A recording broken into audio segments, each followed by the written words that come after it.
हिन्दू धर्म मानेर आफूलाई भगवान ठान्ने यो चुत्या बाहुनको हरकत हेर्नुहोस्। चुत्या बाहुनले आज भन्दा केही समय अगाडि एउटा विदेशी महिला र पुरुषको बिहे गराएको थियो क्या। बिहान बेलुकै गाई गोरु खानेको चाहिँ बिहे गराएको थियो। यो चुत्या बाहुन कति पैसामा बिकिस् त? बाहुनले गर्दा हामी बाहुनहरूको पनि नाक गइरहेछ क्या। त चुत्या हिन्दूहरूले गर्दा हामी राम्रो हिन्दूहरूको पनि नाक गइरहेछ। आफ्नै दाजुभाइहरू जुधाइरहेछ यस्तो चुत्या नालायक पुरुषहरूले क्या। चुत्या बाहुनहरूले पैसामा बिकेर आज भन्दा केही समय अगाडि यही चुत्या बाहुनले यही गाई खाने गोरु खानेलाई यही जानकी मन्दिर भित्रमा बिहे गराएको थियो। त्यतिखेर त हिन्दूहरूको आँखा कहाँ गएको थियो? चुत्याहरू।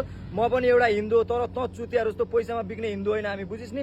म सारा संसार नेपाली भरिको हिन्दूलाई प्रश्न गर्न चाहन्छु, यो चुत्या बाहुनले के ठिक गरेको थियो? आज भन्दा केही समय अगाडि यही खैरेनीको हेरे अर्घसाम्बाङको विरोधी हो, तेरो बाउ र आमाको बिहे गराइदिरहेछ यो पण्डितले। के भन्छस् त यो पण्डितलाई? यो चुत्या पण्डितलाई त नि गाउँले यो झापा लिएर आउनु, यसलाई 1 महिनासम्म पानी बेगर भात बेगर पुरै महाभारत पढ्न लाउनुपर्छ यो चुत्या बाहुनलाई। यो हिन्दू धर्मको नाममा कलङ्क हो। यस्तो हिन्दू धर्म मासिनुपर्छ यो चुत्याहरू। यो भारतबाट आएको दलाली साला त चुत्या हिन्दूको नाममा कलङ्क हो साला। आज अर्घसाम्बाङले देशको लागि केही गर्छु भन्दाखेरि तिमीहरू विश्व भएर तिमीहरू लागेर खुट्टा तानिरहेछस्। एउटा राईको छोरो भयो भन्दैमा तिमीहरूले यसरी हेपेको त चुत्याहरूलाई चेतावनी भइरहेछ है। बारम्बार हामी हिन्दूहरू पनि हिन्दूहरूसँग खुकुरी बोकेर जुत्नु नपरोस्।